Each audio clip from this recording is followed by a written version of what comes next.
Cette présentation a pour but de démontrer l'intérêt de l'hypnose et de l'auto-hypnose dirigée vers le changement stratégique et comportemental.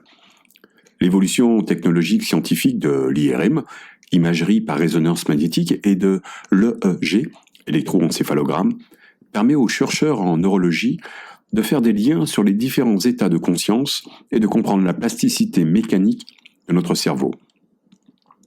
Même si les chercheurs sont loin de pouvoir tout expliquer, il est nécessaire de rendre justice à l'état de transe dans l'apprentissage et à la transformation de perception des filtres, des croyances et des stratégies inconscientes qui gouvernent nos journées.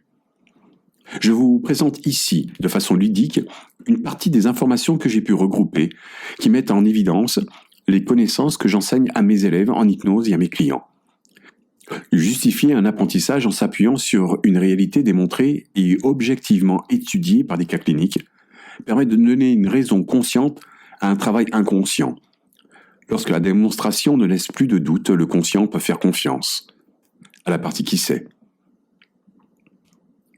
Lors de cette présentation, je vous parlerai du placebo et du nocebo, de notions de base du cerveau de façon très ludique, de l'évolution et de la plasticité neuronale, de la conscience, du fonctionnement du cerveau sous hypnose, de l'intégration de l'apprentissage et des expériences inconscientes. Et je vous résumerai en 2 diapos l'évidence de cette démonstration pour l'intérêt de l'hypnose. Je reçois chaque jour des clients scientifiques qui ont besoin de bases solides, rationnelles, démontrées par des études de cas cliniques. En observant divers cas cliniques scientifiques et les techniques d'hypnose et d'auto-hypnose, il est aujourd'hui simple de retirer les perceptions ésotériques et non fondées des préjugés qui collent à l'hypnose d'accompagnement dans le changement depuis des siècles. La transe hypnotique sert à transformer le fonctionnement neuronal afin de mettre en place un état désiré et de le maintenir sur du long terme. L'intérêt de l'hypnose aujourd'hui est d'apprendre à apprendre à notre cerveau. Les résultats que je vous présenterai seront accompagnés de capsules métaphoriques qui permettront à l'inconscient de poursuivre le changement dans l'apprentissage. L'inconscient vit pleinement sa vie. Il laisse toutefois procuration au conscient qui pense détenir un contrôle qui est en fait entièrement géré par l'inconscient et ses connaissances. Conscient et inconscient vivent tous les deux avec des cartes de croyances qui éclairent leur propre réalité. Une croyance consciente et inconsciente, vécue sans aucun doute ni questionnement, sans attente ni jugement, permet d'imaginer et de vivre au plus profond la réalité que vous désirez obtenir. Paracels, alchimiste, astrologue et médecin suisse-allemand né en 1494, annonçait déjà que l'objet de vos croyances soit vrai ou imaginaire, vous obtiendrez le même résultat. Supprimez l'imagination et la confiance, et vous n'obtiendrez rien. Cette parole annonçait déjà l'effet placebo. La définition scientifique du placebo est préparation dépourvue de tout principe actif, utilisée à la place d'un médicament pour son effet psychologique, dit effet placebo. Les premiers tests placebo rapportés par la science viennent du Dr Beecher. Né en 1904 aux États-Unis, au Texas, il était médecin chirurgien pendant la Seconde Guerre mondiale. Il était dans l'obligation de pratiquer des amputations dans des conditions insalubres, très souvent sans anesthésie. Il opéra 1082 blessés et il effectua 15 amputations qui furent totalement réussites sans aucune anesthésie. Les résultats de ces traitements indiquaient que 35% des soins donnés en post-opératoire sur les douleurs résultaient d'effets placebo. Pour prolonger l'effet placebo, il est important de parler du célèbre neuropsychologue français David Servan-Schreiber, décédé en 2011. Dans les années 90, il relate dans un de ses livres une expérience opératoire qu'il a effectuée aux États-Unis avec un célèbre chirurgien. Ils allaient opérer un homme de 73 ans avec des métastases sur le foie. Au moment de l'opération, de l'intervention, ils se rendirent compte tous les deux que si l'opération continuait, s'ils intervenaient sur le foie en lui-même, le patient ne pourrait pas se réveiller. Alors, ils décidèrent un grand coup de poker. Ils refermèrent le patient et puis allaient voir la famille en leur disant que tout s'était bien passé, les choses allaient suivre leur cours. Quelques mois après, quand le patient est venu pour faire une contre-visite. Ils aperçurent sur les clichés que les métastases avaient diminué de 35%. L'intention de ces médecins de passer une intention, une réalité, une croyance sans aucun doute par leur position, a permis au patient de pouvoir travailler sur lui-même avec un simple effet placebo. J'ai pu lire dans le magazine Psychologie de juillet de 1999 une étude qui estime qu'à 70% le taux d'efficacité de plusieurs placebos dans le traitement de maladies telles que l'ulcère à l'estomac, l'angine de poitrine ou l'herpès. À titre de comparaison, celui des antibiotiques destinés à lutter contre la pneumonie est d'environ 80%. Des cas de guérison célèbres témoignent également de l'efficacité de placebo sur la fonte des tumeurs cancéreuses ou la régénération des cellules immunitaires chez des malades atteints du sida. À travers l'hypothalamus situé à la base du cerveau, nos pensées peuvent présider à la distribution d'hormones essentielles et contrôler le réseau diffus de l'innervation des viscères. Le mécanisme le plus intrigant est sans doute celui proposé par le professeur Candice Pert. Elle a démontré que les peptides, petites molécules servant à la transmission de messages entre les neurones du cerveau, affectent aussi le comportement de la quasi-totalité des cellules du corps, qu'elles soient immunitaires, digestives ou vasculaires. Donc, ce que l'on appelle l'esprit ne serait pas localisé uniquement dans le cerveau, mais dans l'ensemble du corps, animé par le va-et-vient incessant des messages moléculaires. Il constituerait un immense réseau de communication englobant toutes les fonctions de l'organisme. Pour continuer sur l'effet placebo, je vous proposerai une étude qui nous a été rapportée par le neuropsychologue français Thierry Galopin, qui officie à Paris aujourd'hui, qui nous rapporte une étude faite aux États-Unis, une étude Princeps. Cette étude d'un docteur américain a fait une expérience sur 50 étudiants universitaires. Il leur a proposé 2 pilules, une bleue et une rouge. Toutes les deux, bien sûr, étaient des placebos. La bleue a été identifiée comme un sédatif et la rouge comme une pilule excitante. 2 tiers des étudiants ont ressenti les effets des 2 pilules. 80% ont aussi ressenti les effets secondaires. Ces effets secondaires qu'on appelle nocebo. Ce sont des effets indésirables que vous pouvez retrouver à l'intérieur de toute boîte de médicaments. Par exemple, la somnolence, les vertiges, les diarrhées, et bien d'autres choses encore. Parler placebo sans parler du professeur Patrick Lemoine, psychiatre, docteur en neurosciences et spécialiste du sommeil, serait un petit peu difficile. Il relate un cas mystérieux qui a initié la réflexion sur l'effet placebo il y a une trentaine d'années. Des confrères lui adressèrent une femme, paysanne, atteinte d'un ulcère à l'estomac qui se perforait, causant d'importants saignements. Tous les traitements ayant été essayés sans succès, les médecins allaient se résoudre à une ablation de l'estomac.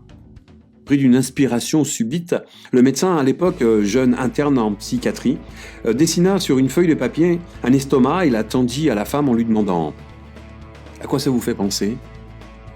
Elle répondit « On dirait une chaussette, docteur. » Il lui indiqua sur le dessin l'emplacement où se trouvait son ulcère et lui dit « Qu'est-ce que vous faites quand vous avez un trou dans votre chaussette ?»« Docteur, je mets dedans un œuf en bois et puis je la ravaude. » Patrick Lemoine énonça alors cette étrange prescription. Tous les jours, vous allez mentalement glisser un œuf en bois dans votre estomac, chaussette, et vous allez prendre un bon moment à le ravauder. Une semaine plus tard, elle était guérie. Les chirurgiens n'en sont pas revenus. C'est vraiment une histoire qui m'émerveille, conclut le médecin Patrick Lemoine. Patrick Lemoine relate aussi une expérience réalisée par le docteur Wolff. Un docteur dans les années 60 avait une patiente atteinte d'asthme chronique. Il avait tout essayé pour pouvoir la guérir. Il découvrit un laboratoire qui faisait des recherches sur l'asthme, une recherche de molécules pouvant traiter l'asthme. Alors, il décida d'écrire à ce laboratoire et de leur demander de lui envoyer une molécule. Le laboratoire lui envoya la molécule et le docteur Wolff entreprit directement le traitement. Au bout de quelques jours, cette femme atteinte d'asthme chronique transforma cet asthme à le faire disparaître. Le médecin, absolument étonné, écrivit à nouveau au laboratoire pour lui dire qu'il voulait faire un cas clinique, donc de lui envoyer une molécule placebo, tout simplement pour pouvoir faire la différence entre la molécule qui traite l'asthme et la molécule placebo. Le docteur, pendant 6 mois, a interverti la molécule de recherche anti-asthme et le placebo. À chaque fois que le docteur donnait le placebo à sa patiente, il lui fallait à peine quelques jours pour que les crises d'asthme reprennent. Il enchaînait donc directement par la molécule. Et la molécule anti-asthme faisait son effet très rapidement. Après quelques temps, le docteur Wolf a écrit au laboratoire. Il leur a demandé simplement de commercialiser très rapidement cette molécule. C'était une molécule miracle, une molécule qui allait aider toutes ces personnes atteintes d'asthme. Alors il lui demanda en même temps de lui envoyer de nouveau la molécule, et puis bien de la déterminer par rapport au placebo. Le laboratoire lui répondit à ce moment-là que les 2 molécules qu'il lui avait envoyées étaient un placebo. Alors comment expliquer cette différence à chaque fois que sa patiente prenait la pilule? L'intention. L'intention, simplement cette intention inconsciente. Le docteur Wolf, à chaque fois qu'il donnait le placebo à sa patiente, avait dans l'idée inconsciente que c'était bien le placebo et non la molécule anti-asthme. Sa patiente, sans le savoir consciemment, prenait un placebo et le considérait comme un placebo. L'intention, simplement l'intention de la croyance, nul doute. L'effet placebo est important d'être totalement engagé, sans le moindre doute, sans la moindre hésitation. Il est facile de parler d'intention en se relatant à la documentation de Bruce H.P. Lipton, célèbre biologiste américain, qui rapporte dans son livre La biologie des croyances l'histoire d'un docteur spécialisé dans le traitement des verrues par l'hypnose. Il raconte: en 1952, un jeune médecin britannique commit une erreur qui se traduisit en une gloire scientifique éphémère. Le docteur Albert Mason avait traité des verrues d'un garçon de 15 ans par l'hypnose. Lui et d'autres confrères avaient auparavant réussi à guérir des verrues par cette approche. Mais ce cas était particulièrement difficile car la peau du garçon ressemblait plus à du cuir d'éléphant qu'à une peau humaine, sauf à la poitrine, où elle était normale. La première séance d'hypnose porta sur un bras. Quand le garçon fut en transe hypnotique, Mason lui dit que la peau de son bras guérirait, qu'elle deviendrait saine et rose. Lorsque le jeune revint une semaine plus tard, le thérapeute eut le grand plaisir de voir que le bras en question semblait guéri. Or, lorsqu'il emmena le garçon voir le chirurgien qui lui avait envoyé ce patient, et l'avait traité par une greffe de peau, sans succès, il se rendit compte qu'il avait fait une erreur médicale. En effet, quand le chirurgien vit avec étonnement le bras du garçon, il dit à Mason que le garçon ne souffrait pas de verrues, mais d'une maladie génétique mortelle, appelée ichthyose congénitale. En éliminant les symptômes par le seul pouvoir mental, Mason et son jeune patient venaient d'accomplir ce qui, jusqu'alors, avait été considéré comme impossible.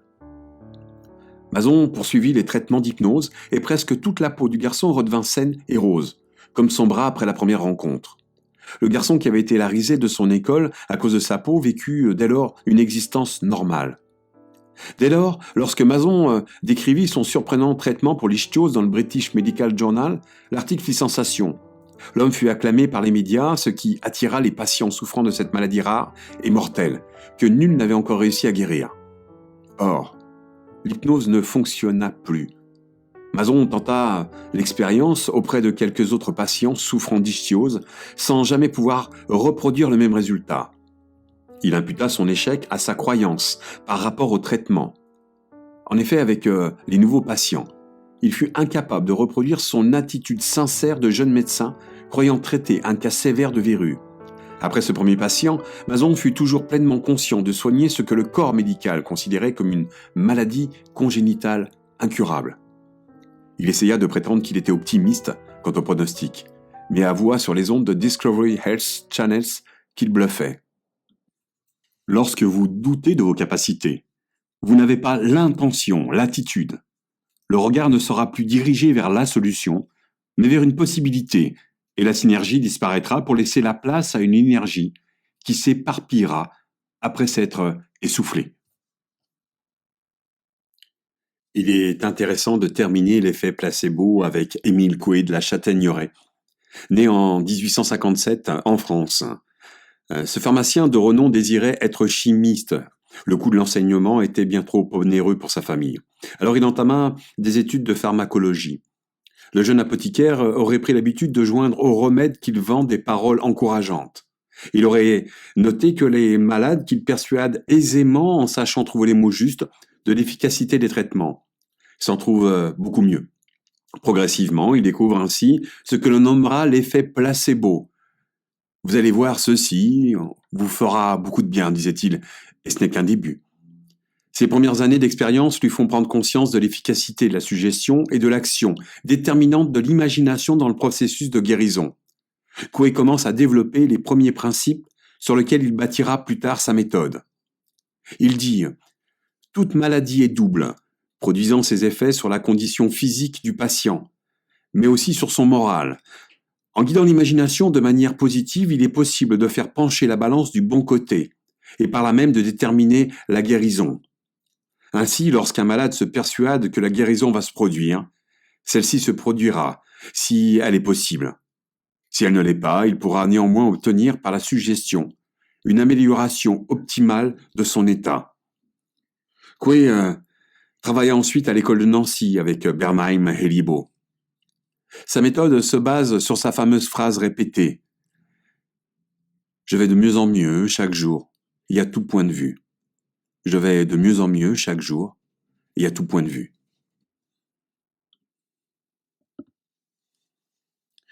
Il est maintenant intéressant de s'intéresser au cerveau et ses préjugés. Restons ludiques et restons très simples dans tout ce qui va suivre. Sachez que notre cerveau a 3 milliards d'années d'évolution, si ce n'est plus. Dès la 5e semaine de conception, les premiers neurones apparaissent. Ces neurones vont se lier les uns aux autres tout au long de la conception au fil des apprentissages émotionnels du fœtus. À la naissance, le cerveau est équipé d'environ 100 milliards de neurones qui vont évoluer tout au long de la vie. D'apprentissage en apprentissage, il va se programmer l'homme ou la femme en fonction de la tribu qui va le faire grandir. Ces 100 milliards de neurones possèdent chacun de 1000 à 10 000 racines, que l'on appelle synapses. Le rôle de ces synapses est de faire un lien direct entre chaque programme, afin de rendre les comportements et les stratégies autonomes, à agir sans réflexion, en automatisme. Pouvoir être autonome, c'est offrir une ouverture de perception et d'analyse très rapide. De nombreux sites internet continuent à diffuser des préjugés totalement faux sur le cerveau. Le cerveau aujourd'hui fait environ 1,450 kg, alors qu'à l'âge de pierre, le cerveau pesait environ 450 grammes. Après s'être mis debout, puis la découverte du feu, la sociabilité a permis au cerveau de se développer. 20% de la consommation alimentaire journalière est destinée au bon fonctionnement du cerveau. Ce cerveau est un muscle qui a besoin d'oxygène et d'énergie pour fonctionner. Pour continuer avec les préjugés sur le cerveau, il est intéressant de dire que le cerveau de l'homme et de la femme sont identiques. À peine 50 grammes les différencient, et l'idée que la femme a un cerveau multitâche est totalement faux. Seules les hormones délivrées par le cerveau de la femme ou de l'homme font la différence entre le cerveau masculin et féminin. La taille du cerveau n'a rien à voir avec son intelligence. Einstein avait un cerveau qui pesait environ 1,250 kg. Pour revenir sur les capacités multitâches du cerveau, il est démontré qu'il ne lui est pas possible de faire deux choses à la fois. Il n'est pas possible de voir et d'écouter en même temps, de goûter et de sentir en même temps, comme il n'est pas possible d'écouter deux conversations en même temps. L'attention va se déplacer, faire des va-et-vient rapidement sur l'action à entreprendre, mais ne peut pas faire au même instant deux actions conscientes. Un test clinique a été pratiqué sous IRM afin de déterminer ce que le cerveau perçoit consciemment. Il est démontré que l'analyse de 5 à 9 stimuli est perçue par le conscient à la seconde. Au-delà, la réflexion fera tourner en boucle les 5-9 informations afin de ne pas les oublier, occultant toutes les nouvelles informations. Une nouvelle information prendra la place d'une autre plus ancienne.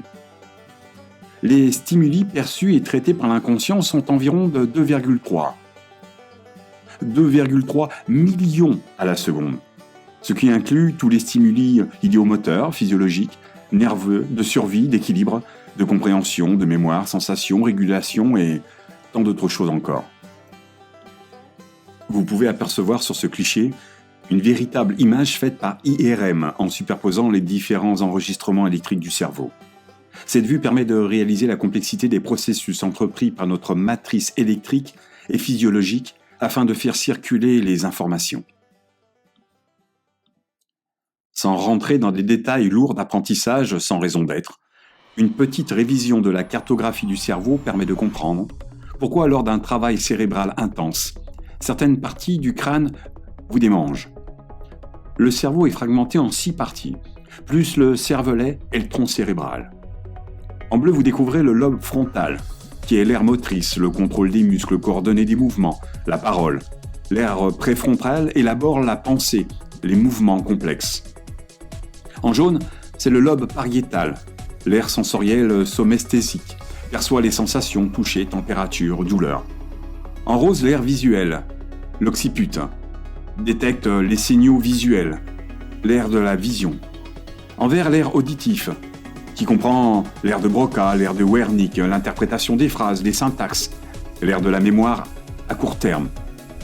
En violet, c'est la table de contrôle du système nerveux, le régulateur de l'équilibre, de la tension musculaire et du mouvement. Et en marron, ce que vous pouvez voir juste en dessous est le tronc cérébral, qui relie le cerveau à la colonne vertébrale et qui permet à tous les stimuli du corps de pouvoir être transmis directement et interprétés par le cerveau. La perception que nous avons de notre corps est illustrée par l'homunculus, du nom du neurologue américain Wilder Penfield, qui l'a découvert. Plus un membre est important dans notre fonctionnement, plus il aura de la place à prendre à l'intérieur de notre cerveau. Ceci représente la façon dont notre cerveau perçoit le corps. L'homuncule de Penfield est la carte corticale représentant notre corps. Les informations tactiles construisent l'homuncule sensoriel, situé dans l'hémisphère gauche, tandis que les informations envoyées aux muscles construisent l'homunculus moteur, l'hémisphère droit. Vous pouvez approfondir l'expérience dans le livre de Penfield, The Cerebral Cortex of Man, Macmillan, 1950. Le cerveau est capable aussi de développer des zones en les amplifiant. L'étude de Pascual Leon, 2005, démontre la capacité de développement des aires du pariétal, du mouvement, en travaillant avec des pianistes simplement sur leur imagination. Il a été aussi démontré que les taxis londoniens avaient l'aire visuelle plus développée qu'une autre personne lambda. Pour terminer sur les capacités de la plasticité de l'apprentissage, je vous parlerai du travail de Vilyanur Ramachandran, célèbre neuroscientifique. Il vulgarise son expérience dans des vidéos lors de conférences. Il travaille depuis de nombreuses années sur les membres fantômes. Son étude date de 1993. Le membre fantôme est connu, comme son nom l'indique, comme un membre du corps humain qui n'existe plus, un membre amputé. Après avoir vérifié les dossiers, il s'avère que les membres fantômes paralysés proviennent d'une véritable paralysie qui a eu lieu avant l'opération, lors d'un accident, ce qui peut être un plâtre pendant quelques jours, voire un an avant. La partie du cerveau ne trouve pas de solution pour supprimer la douleur, car elle n'a pas ressenti, donc enregistré la solution avant de faire disparaître le mal, l'amputation. Malgré l'amputation, le cerveau perçoit toujours le membre et reçoit les stimuli en boucle de la douleur. Certains ont l'impression que leur membre est paralysé et que s'ils pouvaient le bouger, la douleur ressentie pourrait disparaître. Avant l'intervention, la douleur du membre s'inscrit dans la mémoire du patient, comme vous pouvez le retrouver sur la carte de l'homunculus. La douleur ne s'apaise pas pour autant, même après l'intervention, lors d'un membre fantôme paralysé alors qu'elle n'aurait plus lieu d'être. Le problème est très sérieux, car il entraîne une dépression, voire une tentative de suicide. Lors de l'immobilisation du membre, après l'accident, les nerfs avaient été coupés, mais les commandes du cerveau demandaient au membre de bouger. L'aire visuelle ne voyait pas le membre répondre à la commande de bouger. La paralysie se transmet alors dans le membre fantôme. Le neuroscientifique Ramachandran s'est demandé alors comment aider ces patients qui demeurent avec des spasmes douloureux. Il a alors tenté de permettre à ces patients de voir leur membre fantôme se remettre à bouger.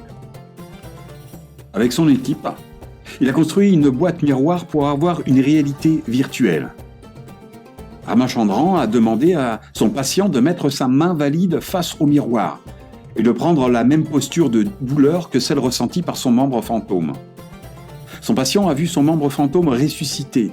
En bougeant sa main valide, sa main amputée reprenait vie dans son aire visuelle. Son patient s'est exprimé « Oh mon Dieu, ma main bouge de nouveau et ma douleur a disparu ». Son patient est rentré chez lui avec le miroir pour s'entraîner à faire revivre son membre fantôme. Son cerveau s'est retrouvé devant une dualité. L'air visuel enregistrait l'apparition du membre et l'acceptait parfaitement, permettant à la douleur de la paralysie de la transformer en mouvement. Et les signaux musculaires disaient qu'il n'y avait pas de bras. Le cerveau, en raison de ce conflit, recherche au plus simple et au plus facile, et finit par décréter qu'il n'y a plus de bras. Donc, plus de douleur. L'encodage de la mémoire a donc été transformé par la perception. Le cerveau est donc capable de faire et de défaire ce qu'il a construit. Sur cette planche, il est explicite que chaque zone, section du cerveau a un rôle précis pour le bon fonctionnement de la matrice. Cela démystifie la croyance que nous ne nous servons que de 10% de celui-ci. Nous nous servons en fait de tout notre cerveau, mais d'environ 10% à la fois.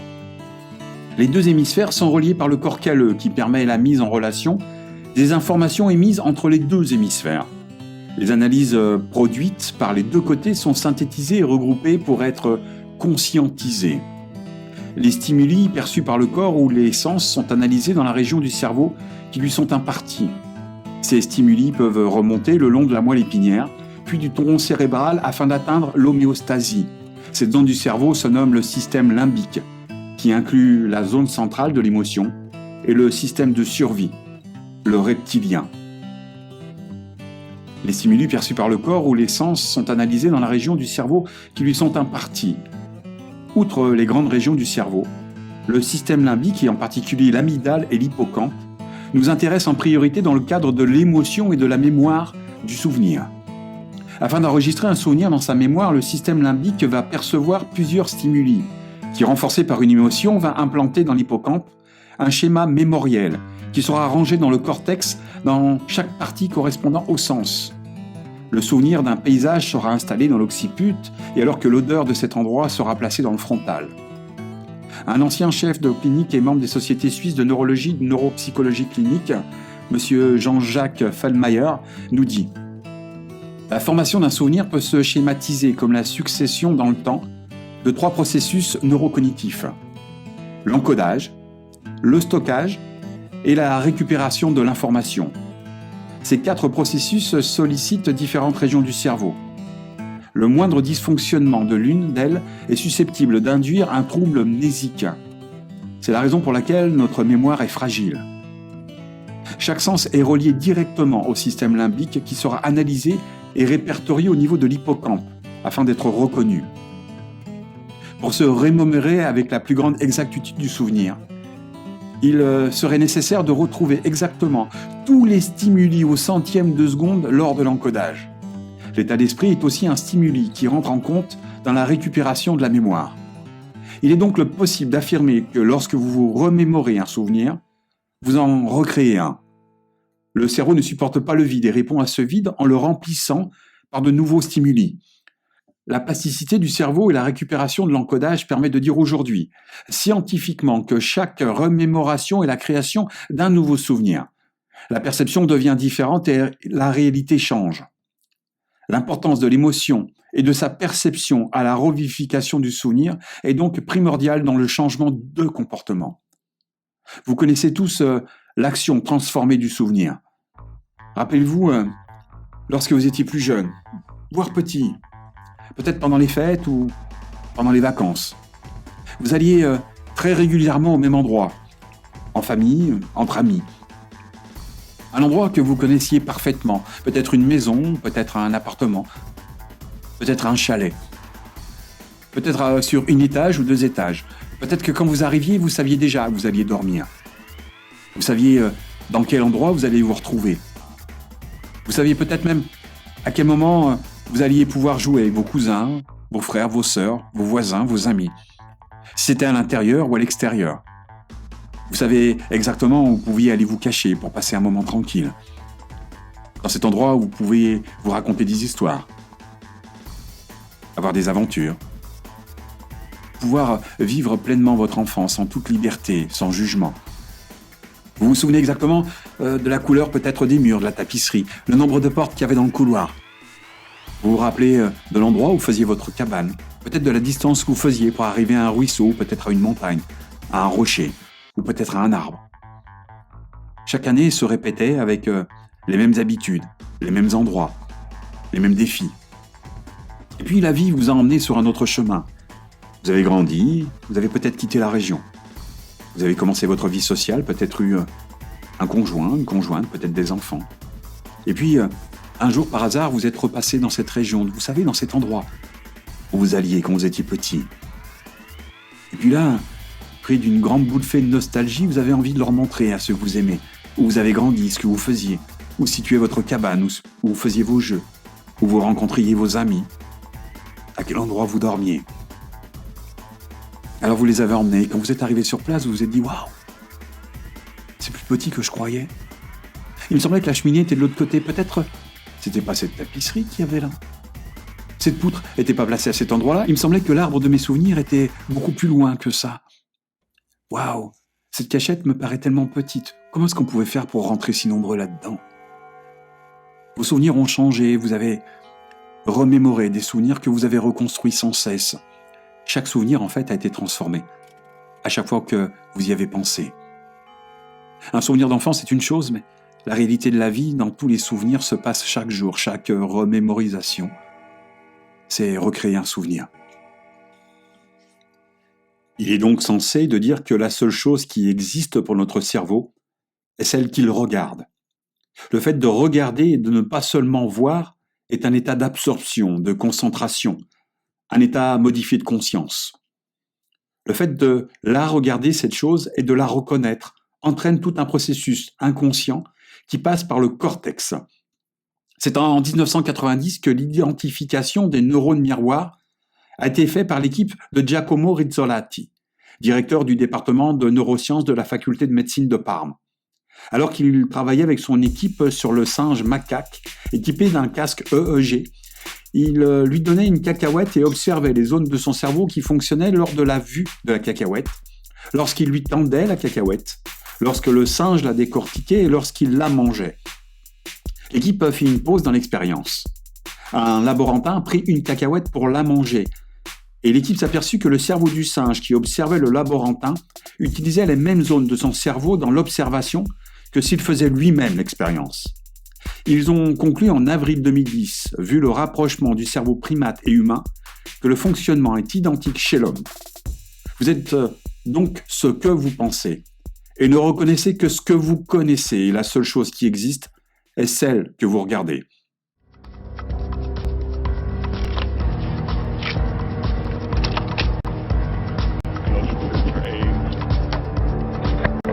Stand by.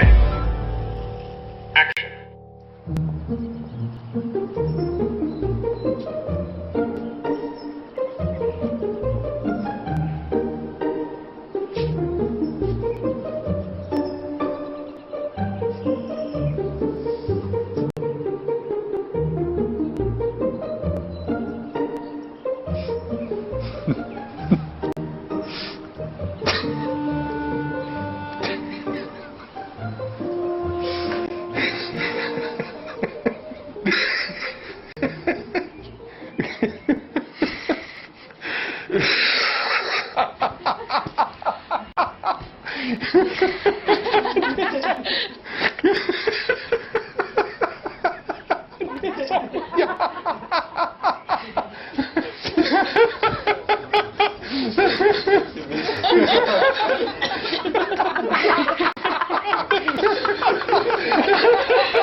Alors, comment se passe un changement comportemental dans le cerveau et comment le renforcer et l'installer pour de bon?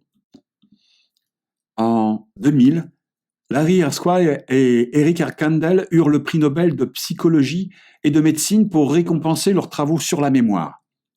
Ils vulgarisent leurs travaux et essais dans l'ouvrage La mémoire de l'esprit en 2002. au-delà de la démonstration de l'encodage, le stockage et la récupération de l'information. Il démontre physiologiquement le processus de répétition du stimuli afin qu'il devienne intégré, non déclaratif, en liant l'émetteur synapse au récepteur. Le neurone est modulé en 3 parties. Le noyau, qui est le corps cellulaire, les dendrines autour du noyau et l'axone, la queue du neurone. À chaque extrémité des dendrines et des axones, il y a des synapses. Chaque neurone possède entre 1000 et 10 000 liaisons synaptiques qui permettent de les relier aux autres neurones, comme des racines. Les synapses de l'axone sont émettrices et celles des dendrines sont réceptrices. À chaque idée nouvelle, à chaque pensée nouvelle, lorsque vous voulez changer de stratégie ou de comportement, les synapses de l'axone vont échapper une capsule de 5000 molécules qui seront captées par les synapses réceptrices de dendrines, qui feront passer le message aux neurones qui causeront l'action. Au début, il sera nécessaire de reproduire consciemment l'action car la liaison entre les synapses reste interrompue comme un message qui passerait de talkie-walkie en talkie-walkie. La liaison n'est pas directe comme un câble qui passerait automatiquement le message sans attendre que l'autre ait besoin de décrocher. Square et Kendall démontrent l'installation du processus intégré dans leur livre. Il est écrit « Mais si l'on répète plusieurs fois les entraînements, il se produit un phénomène pour le moins étonnant.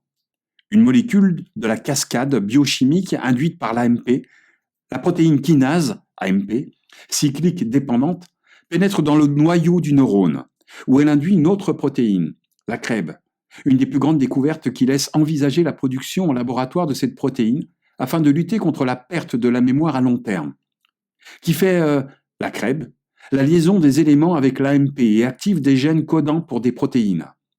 Sous l'effet de ces nouvelles protéines, vont se développer de nouvelles connexions synaptiques qui sont la marque neuroanatomique de la mémoire à long terme, disent le Dr Squire et le Dr Kendall.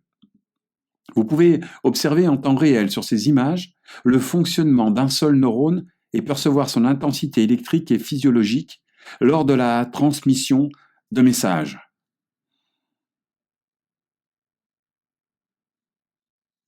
La répétition serait donc la solution à l'intégration d'un changement. Vous connaissez bien entendu la loi des 21 jours. 21 jours est un chiffre symbolique car il est évident que la physiologie de chacun est différente. La répétition d'une action déclenche donc la protéine CREB qui soude les neurones comme une plaquette électronique. Cette idée de la loi des 21 jours vient du chirurgien esthétique Maxwell Maltz. Américain, il était féru de psychologie. Dans les années 60, il constata qu'au bout de 3 semaines, ses clients qui subissaient une opération faciale reconnaissaient leur nouveau reflet comme une évidence, sans faire appel au conscient, à la réflexion, après ces 21 jours. Il était plus facile au bout de ce temps de continuer ce nouvel apprentissage que de revenir en arrière. De plus, au bout de ces 3 semaines, la cicatrisation accélérait. Le changement inconscient se renforçait après avoir été conscient. La question qui se pose au XXIe siècle serait de définir ce qui est programmé inconsciemment et qui est donc une habitude qui se fait sans réflexion et à quel moment le conscient perçoit le changement pour le renforcer. Stanislas Dehaene, neuroscientifique français, commence à apporter des réponses. Il décrit ses recherches cliniques en 2014 dans son livre « Le code de la conscience ». Il explique ses travaux, ses essais cliniques et démontre toute la sensibilité du cerveau. Il dit « Chronométrer l'accès à la conscience. Bien que l'IRM fonctionnelle soit un merveilleux outil de localisation de l'activité cérébrale, elle ne répond qu'à une partie de la question. Elle nous dit où, mais elle ne nous dit pas quand.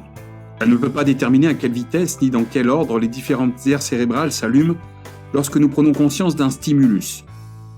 Pour chronométrer l'avalanche consciente, nous devons faire appel aux méthodes plus raffinées de l'électro et de la magnétoencéphalographie. Quelques électrodes collés sur la peau ou quelques capteurs magnétiques disposés autour de la tête suffisent à suivre l'activité cérébrale à la milliseconde près. En 1995, ma thésarde Claire Sergent et moi avons conçu une expérience d'EEG qui a révélé pour la première fois l'enchaînement des étapes qui conduisent à la conscience. Nous avons suivi le trajet cortical d'images rigoureusement identiques qui étaient tantôt invisibles, tantôt perçues consciemment. Pour ce faire, nous avons utilisé le phénomène du clignement intentionnel. Le fait que lorsque nous sommes distraits, nous ne parvenons pas à voir les stimuli qui sont pourtant sous nos yeux. Nous avons demandé à des volontaires de détecter des mots tout en les distrayant brièvement en précédant chaque mot d'une autre série de lettres qu'ils devaient mémoriser. Enregistrer ces lettres en mémoire leur demandait de se concentrer pendant une fraction de seconde, et là suffisait à leur faire régulièrement rater le mot. Pour savoir précisément quand survenaient ces défaillances de l'accès de la conscience, nous leur demandions après chaque essai de rapporter ce qu'ils avaient vu à l'aide d'un curseur. Ils pouvaient le déplacer continuellement afin d'indiquer qu'ils n'avaient rien vu du tout, quelques lettres, une part importante du mot, le mot tout entier, ou n'importe quel autre état intermédiaire. Sergent et moi avons ajusté tous les paramètres jusqu'à ce que les mêmes mots soient tantôt vus, tantôt pas vus. Une fois ce réglage effectué, chaque participant disait avoir parfaitement vu le mot dans une moitié des essais et n'avoir rien vu du tout dans l'autre. Leur introspection variait donc en tout ou rien. Soit ils percevaient le mot entier, soit ils le rataient entièrement. Il était rare qu'ils disent l'avoir vu partiellement. C'est un point fondamental. L'accès à la conscience fonctionne en tout ou rien et bascule dans l'état on ou dans l'état off. Au même moment, nos enregistrements de EEG montraient que l'activité cérébrale, elle aussi, changeait brutalement d'état. Initialement au sein du système visuel. Les mots visibles et invisibles ne montraient aucune différence. Tous deux, comme n'importe quel stimulus visuel, évoquaient dans le cortex occipital des ondes cérébrales, appelées P100 ou N170. Au même moment, nos enregistrements d'EEG montraient que l'activité cérébrale, elle aussi, changeait brutalement d'état. Initialement au sein du système visuel, les mots visibles et invisibles ne montraient aucune différence. L'activité était tout aussi intense que le mot soit vu ou qu'il demeure invisible. De toute évidence, le mot entrait dans le cortex visuel avec force, même quand son possesseur, une fraction de seconde plus tard, affirmait qu'il n'avait rien à voir. Quelques centièmes de seconde plus tard, toutefois, cette organisation était bouleversée. Soudainement, entre 200 et 300 millisecondes après l'apparition du mot sur l'écran, l'activité cérébrale diminuait pour les essais inconscients, alors que lors des essais conscients, elle continuait sa progression vers l'avant du cerveau. Vers 400 millisecondes, cette différence était devenue gigantesque. Seuls les mots conscients entraînaient une intense activation des lobes frontaux, du cortex singulaire antérieur et de certaines régions pariétales. Au bout d'une demi-seconde, l'activité retournait vers l'arrière du cerveau, y compris le cortex visuel primaire. De nombreux autres chercheurs ont observé cette onde rétrograde, mais personne ne sait vraiment ce qu'elle signifie. Peut-être une trace de mémoire durable de la représentation visuelle devenue consciente. Puisque notre stimuli était exactement le même dans les essais visibles et invisibles, la brutalité de la transition entre le non-conscient et le conscient était étonnante. En moins d'un dixième de seconde, entre 200 et 300 millisecondes, le cerveau passait d'une absence de différence à un énorme effet tout ou rien. On aurait dit que tous les mots débutaient avec la même quantité d'activation visuelle, mais que cette vague, uniquement lors des essais conscients, prenait de l'ampleur et franchissait soudain la digue des réseaux frontaux et pariétaux, en inondant d'un coup les vastes champs des cortex supérieurs.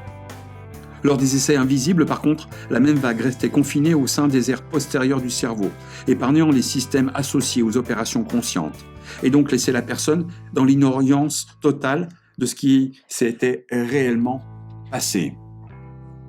On peut donc décréter, par rapport aux travaux du docteur Stanislas Stein, qu'en dessous de 270 millisecondes, le conscient ne prend pas conscience des stimuli ressentis. Au-delà de ces 270 millisecondes, le cortex et le néocortex s'enflamment, et la réalité prend une totale différence.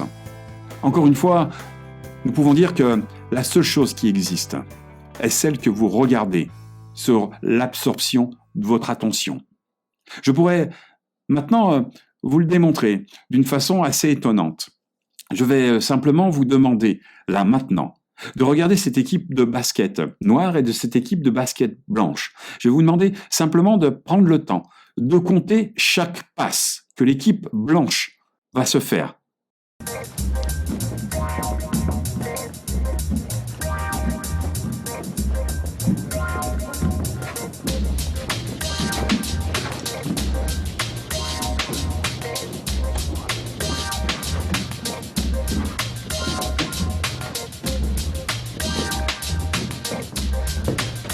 If you answered 13 passes, you are correct. But did you see the black Avez-vous vu le gorille? gorilla?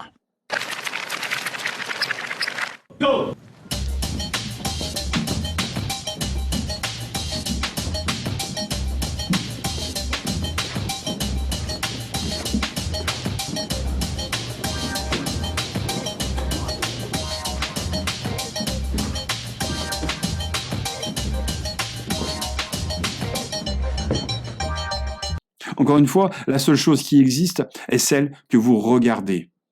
Je vais vous demander, pour cette nouvelle expérience, d'observer ces images, de focaliser toute votre attention sur le point central. Je vais vous demander de regarder ce point au centre, d'absorber votre attention sur ce point au centre en occultant toutes les images qu'il peut y avoir autour.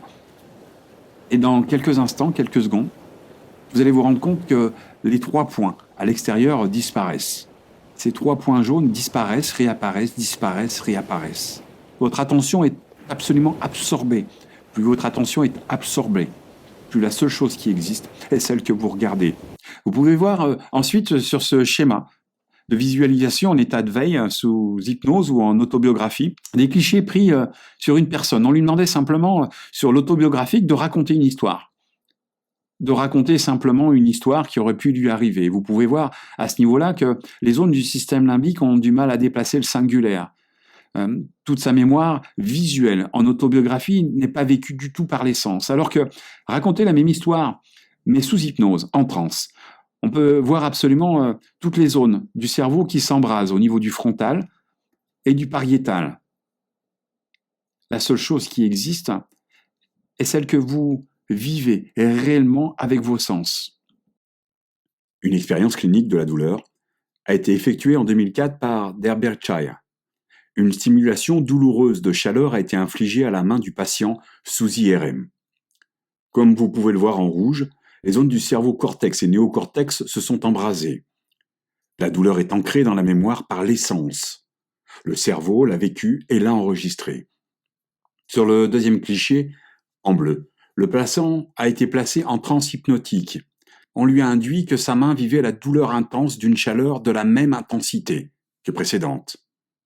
Les zones du cerveau vivent sensiblement la même chose. En état de transe, le fonctionnement du cerveau est presque identique qu'à l'état d'éveil. Sur la troisième image, le patient a été émergé d'un état modifié de conscience.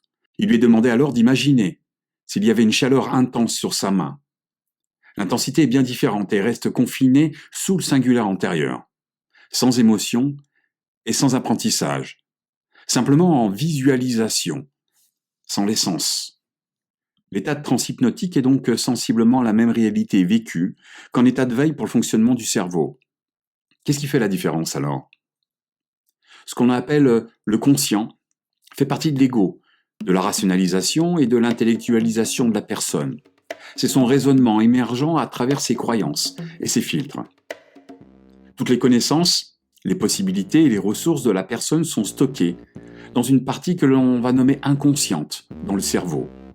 En même temps, si nous pouvions nous rappeler tout le temps de tous nos apprentissages, de toutes nos connaissances, de tous les moments de notre vie, nous deviendrons fous. Trop d'informations surchargent la conscience et entraînent une inconscience. L'état de transe permet donc au conscient d'avoir accès à toutes ces connaissances sans se déconnecter d'une réalité. La transe permet au conscient d'observer toutes les possibilités sans émotion, sans jugement, avec dissociation des filtres et des croyances, afin d'avoir les meilleures possibilités d'apprentissage et de pouvoir les enregistrer. L'état de transe permet de faire des liens d'action en piochant dans la mémoire toutes les possibilités déjà vécues. Cérébralement, la transe est mesurée électriquement. Plus les ondes cérébrales seront lentes et longues, plus la mise en relation entre la conscience et la mémoire sera facile. Il est donc facile de comparer l'état de transe avec le schéma du sommeil, sans oublier qu'en état de transe, la personne ne dort pas, elle entend et ressent tout ce qui se passe. L'onde alpha est l'état recherché en transe hypnotique, et il est même intéressant de toucher l'onde θ. Cela correspond au cycle 2 et 3 du sommeil. L'intensité électrique du cerveau peut descendre jusqu'à 5 Hz. Le fait de fermer les yeux baisse l'intensité, et lorsque, devant la télé, par exemple, vous sursautez alors que vous avez fermé les yeux, vous êtes déjà en onde alpha, prêt à vous enfoncer en onde θ. Pourtant, vous êtes conscient de tout ce qui vous entoure. C'est à ce moment que vous êtes en relation avec la partie des connaissances qui vous appartiennent, sans aucune limite. C'est ce que j'appelle la partie qui sait, et c'est à elle que vous devez faire confiance. C'est elle qui possède toutes vos connaissances, qui fait des liens et qui est capable de transformer ses apprentissages et d'évoluer avec ses connaissances. Notre cerveau serait donc une vaste machine qui serait capable d'apprendre et de désapprendre avec une facilité en état modifié de conscience qui ne serait ni du sommeil, ni un éveil. La répétition permettrait à notre matrice de se programmer inconsciemment sans que notre conscient en ait les clés. Karim Benchenan, chercheur en neurobiologie au CNRS à Paris, démontre le rôle et l'importance du sommeil dans la mémoire de l'apprentissage. Dans une vidéo qu'il nomme Inception en 2015 lors d'un TEDx à Paris, il relate les expériences qu'il entreprend dans son laboratoire. Il démontre alors la programmation possible par stimuli du cerveau. Un cerveau programmé en état de veille peut enregistrer des évidences sans avoir à réfléchir, en état d'éveil, afin d'exécuter la nouvelle programmation. L'étude a été faite sur des souris. Des électrodes ont été placées directement dans son cerveau. La souris a été placée dans un labyrinthe et tous ses déplacements ont été enregistrés sur ordinateur. Chaque déplacement, chaque mouvement faisait agir des neurones et des parties du cerveau. Les stimuli visuels, auditifs, kinesthésiques et tous ces sens étaient enregistrés en tant que protocole. Sur cette image, la croix rouge est la souris. Le vert sont les emplacements enregistrés de la souris calculés par ordinateur. Le bleu, ce que la souris prévoit dans son cerveau. Sur le film que vous voyez en ce moment, les déplacements en temps réel de la souris, montrant les pensées en bleu et les reliquats de déplacement en vert. Dans le film suivant, les chercheurs américains de Berkeley ont fait une expérience sous IRM. Ils ont montré des films YouTube pendant 4-5 heures à des participants afin de localiser leur perception grâce à des algorithmes mathématiques. Puis les chercheurs ont montré un film que les sujets n'avaient jamais vu. Ils ont recréé, par algorithme, des images sur ordinateur recréant la vision que les participants devraient voir avec le nouveau film. Il est troublant de vérifier la grande similitude de l'ordinateur avec les images montrées. À gauche, les images retransmises sont celles de l'algorithme basé sur les zones cérébrales. L'expérience de la souris a pu alors être prolongée. Un algorithme a été créé en tenant compte de ces déplacements enregistrés. La souris a été plongée dans un état de sommeil et des stimuli d'un parcours précis lui ont été répétés. Pour que l'expérience soit validée, il fallait que la souris ait une raison d'emprunter le parcours que les scientifiques lui avaient programmé en état de sommeil. Ils ont donc programmé une récompense de fin de parcours, un morceau de fromage. À son réveil, la souris s'est lancée dans le labyrinthe en empruntant exactement le souvenir qui lui avait été programmé pour retrouver sa récompense. La vivification de l'expérience en état de sommeil a donc bien été enregistrée par le cerveau. Bonsoir Emmanuel.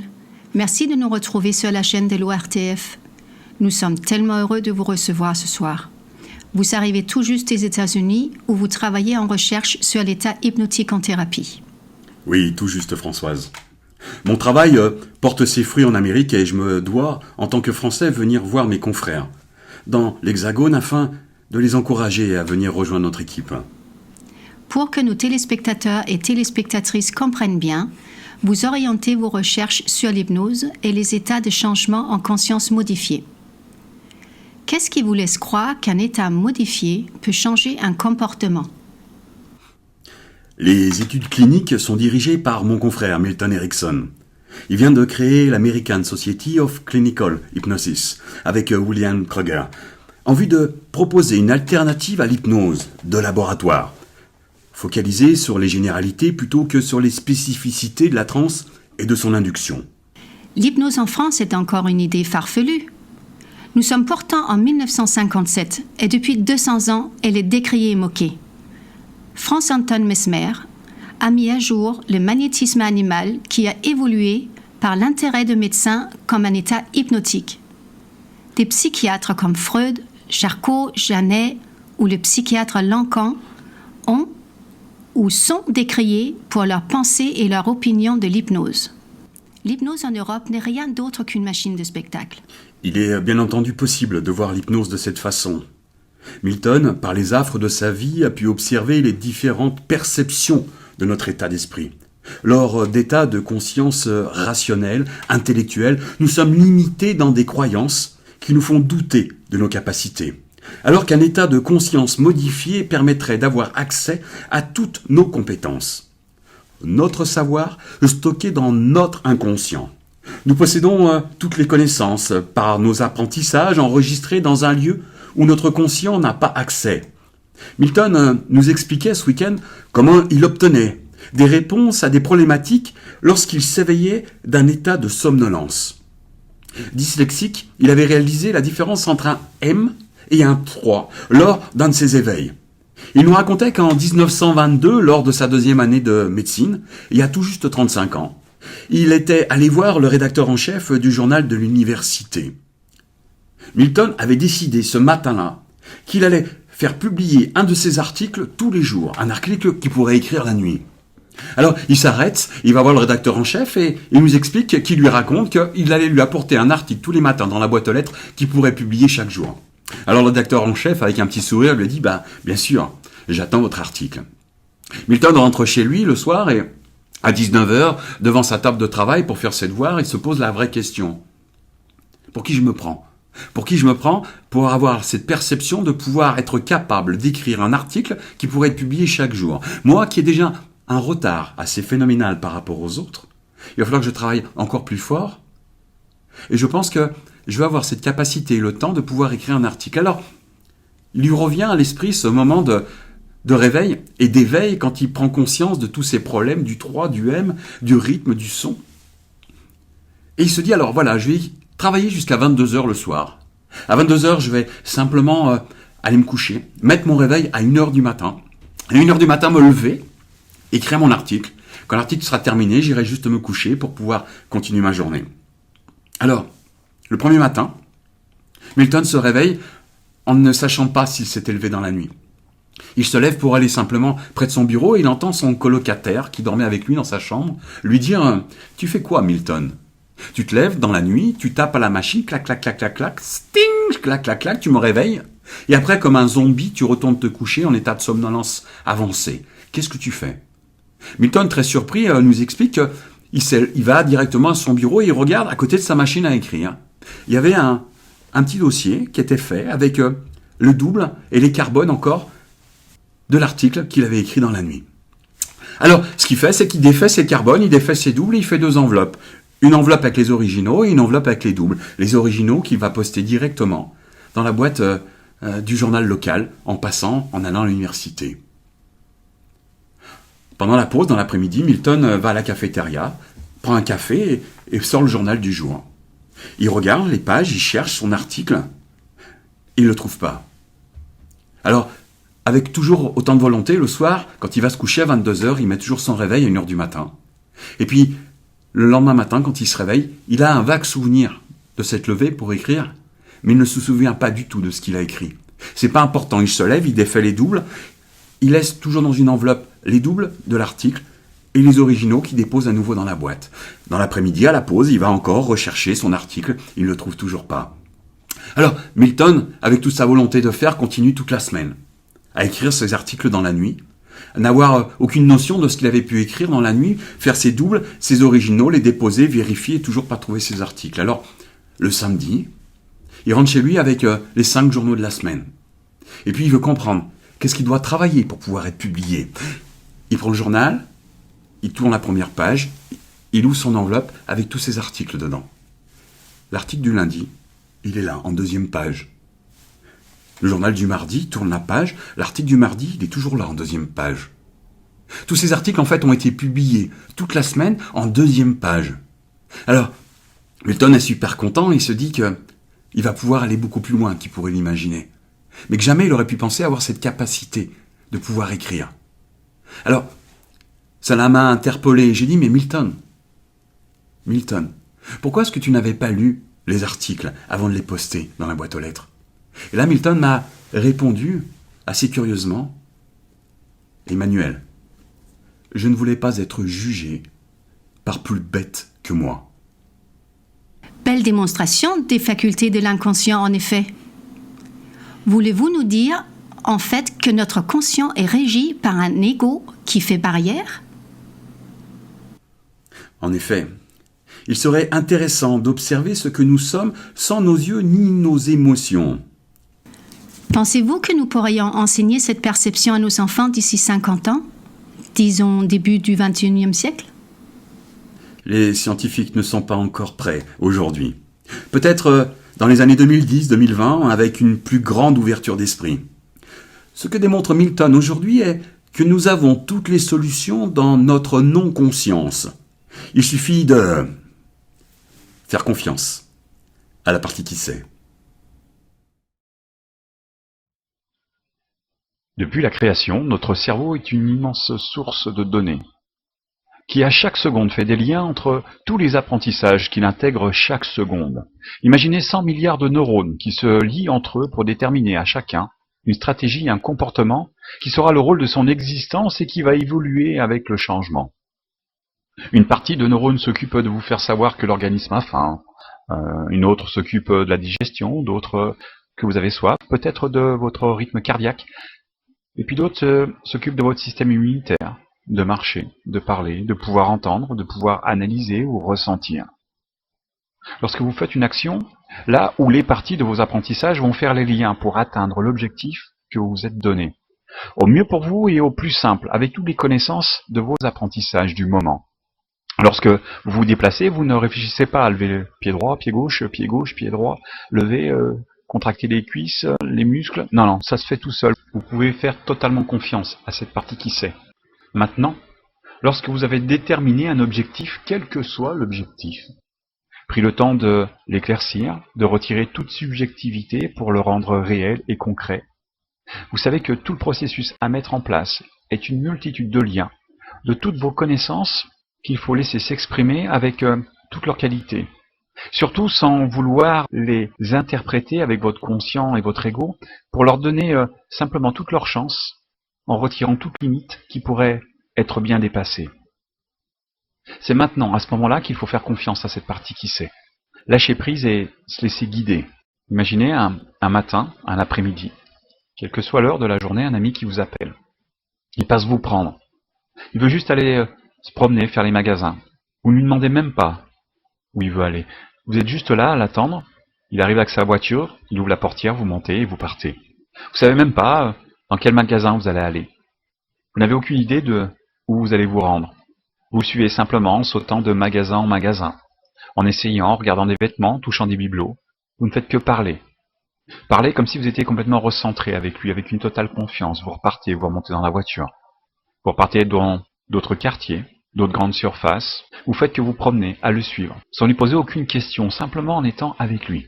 Puis le soir, vous rentrez après quelques heures, un après-midi, une journée. Vous enlevez vos chaussures, vous enlevez votre blouson, un petit peu fatigué, mais tellement heureux du moment que vous avez passé. Et là, maintenant, vous vous arrêtez pour vous dire, mais où est-ce qu'on a été? J'ai rien acheté? Est-ce qu'il a acheté quelque chose? Je me souviens même pas si on a essayé quelque chose ou qui on a pu rencontrer. On était juste là, tous les deux, à profiter du moment. C'est ça, lâcher prise. C'est pas se poser de questions, c'est d'avoir une totale confiance en la partie qui nous accompagne. Surtout la prochaine fois où vous aurez besoin de lâcher prise, surtout ne vous demandez pas quelle partie va vous accompagner, mais faites-lui simplement confiance.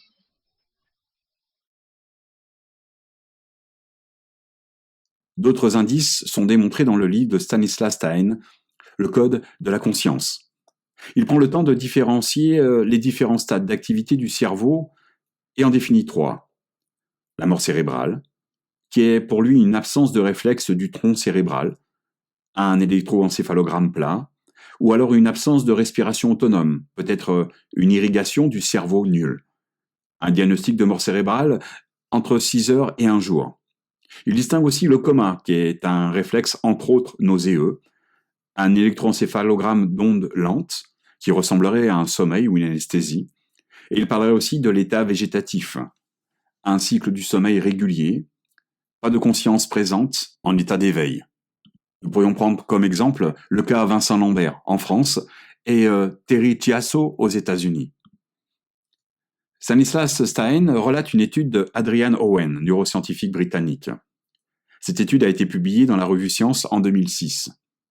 Le neuroscientifique Adrian Owen étudiait le cas d'une femme de 23 ans qui a vu un accident de la route. 5 mois plus tard, elle était toujours dans un état végétatif.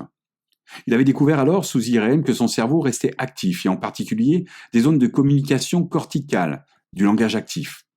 Il voulait savoir si la patiente entendait et comprenait malgré son état végétatif. Après avoir consulté sa famille sur sa vie, ses passions et ses intérêts, il a alors tenté une expérience. Il a placé la patiente alors sous IRM et il lui a demandé d'imaginer pendant 30 secondes. Vous jouez au tennis. Rappelez-vous vos sensations, votre meilleure partie, avec qui vous jouez, à quel endroit, à l'intérieur ou à l'extérieur, le temps qu'il fait, et bien d'autres choses encore. L'algorithme des zones de son cerveau fonctionnant pendant la partie de tennis fut enregistré. Ensuite, il lui demanda d'imaginer pendant 30 secondes. Vous allez nous faire visiter votre appartement, traverser votre salle à manger, observer votre canapé, aller dans votre cuisine, puis votre chambre à coucher. Et il a décrit petit à petit des pièces de l'appartement pour que sa patiente puisse laisser son cerveau travailler et s'imaginer. L'algorithme des zones de son cerveau fonctionnant pendant cette visite a été aussi enregistré. Il lui demanda de se reposer pendant 30 secondes. L'expérience fut répétée plusieurs fois et son cerveau suivait les ordres. Son aire motrice s'activait. Certains scientifiques doutèrent et demandèrent des expériences plus poussées. Ils pensaient contrer le souvenir enregistré comme une image sensorielle automatique enregistrée par les mots. Vu qu'il n'y avait pas d'activation moteur, le résultat de l'action était donc très modeste. Pourtant, l'activation de 30 secondes prouvait l'activité consciente. Il eut l'idée alors de poser des questions en attendant des réponses que sa famille lui avait données. Il posa un jeu de questions fermé avec des réponses uniquement par oui ou par non. Elle devait répondre oui en imaginant sa partie de tennis et non en visitant son appartement. Il donnait le départ du moment de la réponse qui devait durer 30 secondes. Puis son activité cérébrale devait être interrompue par 30 secondes de repos. Toutes les réponses données à ces questions furent exactes et vérifiées. Maintenant, cette expérience a été très peu effectuée avec d'autres patients en état végétatif, car de nombreux paramètres pourraient être des interférences à l'expérience, tels que la surdité, des troubles du langage, une baisse de vigilance, un trouble de l'attention et d'autres choses encore. Les expériences qui ont été faites donnent un résultat de 10 à 20% de réponses positives aux tests cliniques sur des personnes en état végétatif. Le travail reste encore long et laborieux sur le fonctionnement du cerveau. Mais il est clair aujourd'hui que son évolution dans l'apprentissage lui permet par sa plasticité de dépasser ses croyances et ses limites.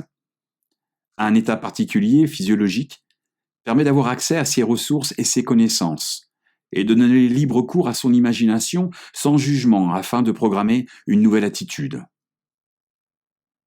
La transe hypnotique a la particularité d'installer cet état. Maintenant, programmer un nouveau comportement, c'est d'abord de définir un objectif à atteindre, de le créer, de réfléchir à toutes les possibilités avec l'intention de l'atteindre, puis de le vivre sensoriellement en état de transe afin de l'ancrer dans un schéma neurologique non déclaratif. Définir un objectif seul reste une incongruence consciente. Travailler seul, c'est travailler avec ses croyances, ses filtres et sa propre programmation, soit travailler avec le conscient qui n'a pas su jusqu'à aujourd'hui trouver la solution. Il est donc important de se faire accompagner par un professionnel qui vous permettra de contourner la partie critique à l'évolution. La PNL a des outils comme le cadre objectif, qui permet de faire le tour de l'objectif et des limites que vous lui apportez. Bien entendu, la PNL n'est pas une fin en soi, mais une base solide pour attaquer un objectif.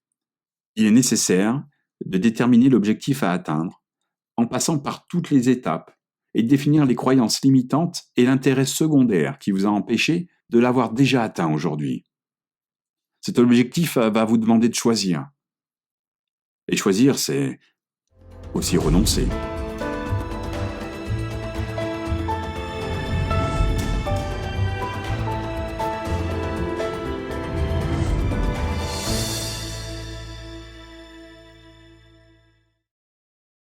Choisir, c'est renoncer. Ce n'est pas à vous que je vais apprendre que chaque jour entraîne des dizaines de choix importants ou pas. Vous tranchez une décision dans la seconde où le choix s'est présenté. Se lever du pied droit ou du pied gauche. Miel ou confiture, toasté ou frais. Sourire ou la face qui ne sait pas encore. Je prends ou je laisse. Viande ou poisson. Curiosité ou je tourne la tête. Vin blanc ou vin rouge. Pétillante ou plate. Rouge ou bleu. La liste est interminable et je vous laisse prendre le temps de faire la vôtre. Faire un choix, c'est aussi renoncer à deux bonheurs qui ne peuvent pas être consommés au même moment. Mer ou montagne, maman ou papa, restaurant ou pique-nique, moto ou voiture. Ou alors un choix dans lequel le moins pire. Piqûre, fesse droite ou fesse gauche. La punition avant ou après manger. Devoir de vacances, premier ou deuxième mois. Opération cet été ou cet automne. Il arrive aussi que vous vous trouviez dans la situation où le choix est autrement plus cornélien. Acheter ou pas. Quitter ou rester. Croire ou douter. Réagir ou ignorer. Oublier ou s'accrocher. S'apitoyer ou se redresser. Abandonner ou continuer. Aimer ou haïr. Encore une liste que vous pourrez prolonger à votre guise. En réalité, le choix n'est pas plus difficile, seules vos valeurs et vos croyances vous plongent dans une réflexion où le cœur et la tête s'engluent dans une boucle sans fin.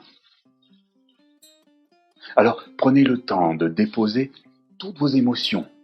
Prenez un recul de 2 pas et observez le choix sans sentiment. Vous avez de toute façon déjà la solution. Vous connaissez déjà ce qui sera le mieux pour vous.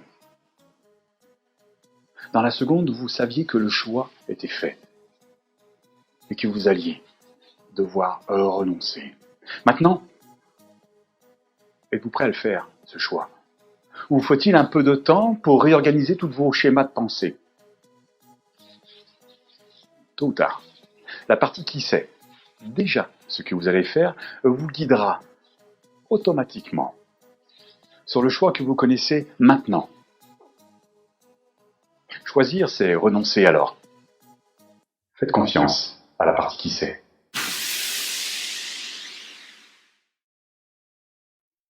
Le changement d'un comportement transforme toute une attitude.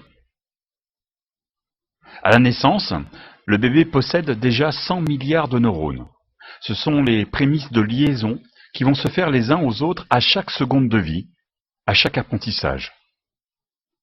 Au fil du temps, l'évolution des connaissances créera un réseau neuronal qui sera l'architecture propre du cerveau de chacun. Je vais appeler ce bébé Pex pour faciliter l'histoire, mais vous pouvez l'appeler comme vous le désirez. N'hésitez pas non plus à changer les mots que j'emploie pour mettre les vôtres à la place. Pex, dès sa conception, suit le protocole de l'apprentissage de la vie. Entouré de sa famille, de ses amis, il va à l'école, puis à l'université. Il appartient à un groupe, une tribu, et est un élément de connaissance et de soutien pour son entourage. Il a sa place dans la structure qu'il se crée autour de lui. Sa famille, ses frères et sœurs connaissent les ressources et les capacités de Pex. Ils ont toute confiance en lui lorsqu'ils font appel à ses services. Ses compétences apportent toujours le résultat recherché et une approche différente pour ceux qui font appel à lui. Pex est adulte et démarre sa carrière professionnelle comme chef de projet dans une entreprise de construction. Il entre dans une routine où il s'épanouit parfaitement. Il fait partie d'un groupe de réseautage où il échange ses connaissances chaque mardi. Le mercredi et le samedi, il entraîne des enfants au soccer et une fois par mois, accompagne un groupe de personnes âgées pour danser en fin d'après-midi. Son emploi du temps est rempli, donnant à chaque jour sa raison de se lever. Il côtoie énormément de personnes et joue parfaitement le rôle qu'il se définit où qu'il se trouve. Et puis un jour, Pex est contacté par une grosse entreprise qui désire le promouvoir à l'organisation de son bureau. Il doit apporter un confort aux 500 employés et leur donner envie de faire fructifier la compagnie. Pex étudie alors les désirs de chacun, leurs besoins, Il revoit sa façon d'appréhender les journées de travail, réorganise l'environnement, les horaires, les déplacements. Il apprend à faire autrement en travaillant pour le groupe. Son travail transforme aussi sa propre existence. Il continue à entraîner les enfants, son groupe de réseautage et l'association pour les anciens mais différemment. Il apporte un peu de ci et un peu de ça qu'il a mis en place dans l'entreprise. Ceci et ce ça qui facilite la vie du groupe. Il se surprend d'avoir encore le temps, et même plus encore. Son équipe de soccer est devenue plus compétitive et en haut du classement dans le championnat. Les personnes âgées ont le plaisir d'avoir la possibilité de faire des voyages organisés et des sorties théâtrales. Pex ne ressent pas le changement. Il n'a aucune conscience que son nouveau travail et ses apprentissages lui permettent d'évoluer dans sa vie en général. Il n'a pas non plus conscience de faire profiter de ses nouvelles connaissances toutes les personnes qui l'entourent.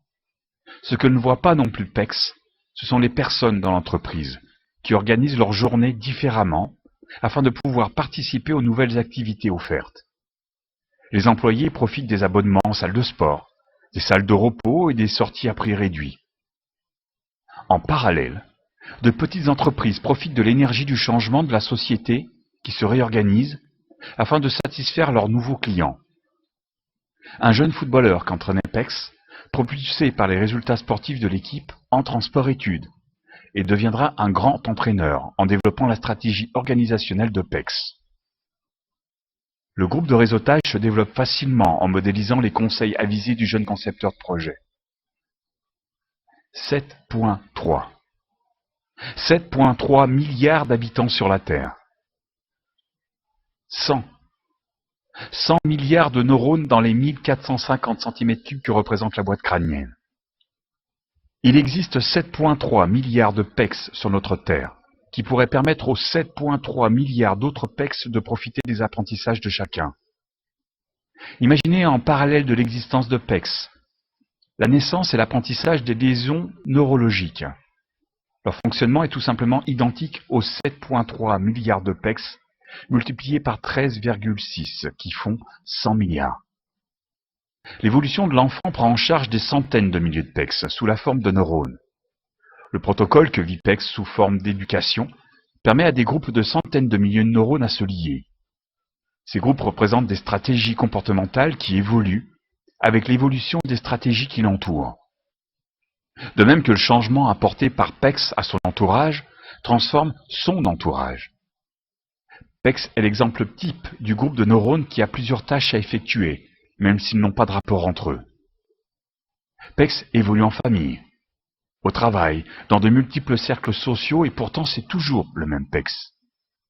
En apportant ses connaissances et en profitant des échanges qu'il a avec les autres, il contribue à l'évolution fractale de l'existence qui est la seconde suivante, est l'identique de la précédente, avec la différence de l'évolution de l'apprentissage.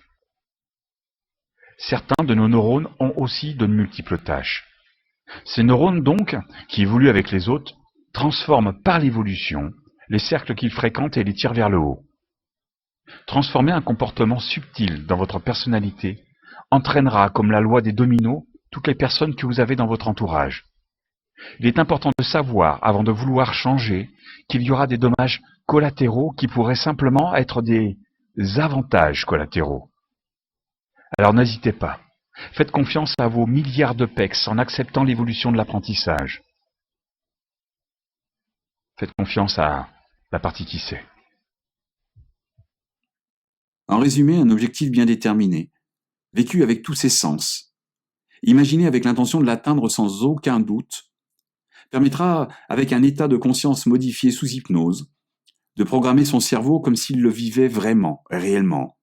À force de répétition, la liaison neurologique permettra de l'intégrer comme une habitude, souvent ancrée comme non déclaratif. Il sera alors capable de le reconnaître comme une évidence dans tout le cortex et de progresser chaque jour par étapes.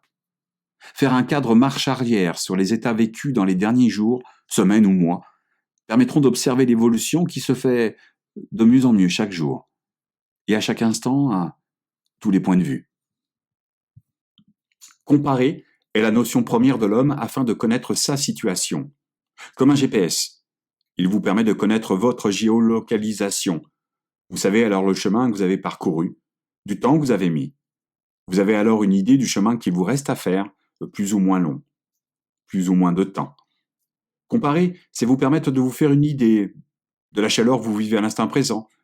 Est-ce que c'est plus chaud que lorsque vous buvez un thé ou un café ou lorsque vous êtes au soleil? Plus grand que vous ou que votre ami? Plus difficile que de faire une multiplication ou qu'un problème d'algèbre? Comparer est nécessaire afin de se situer. La vie est faite de haut et de bas, même après chaque apprentissage, chaque évolution.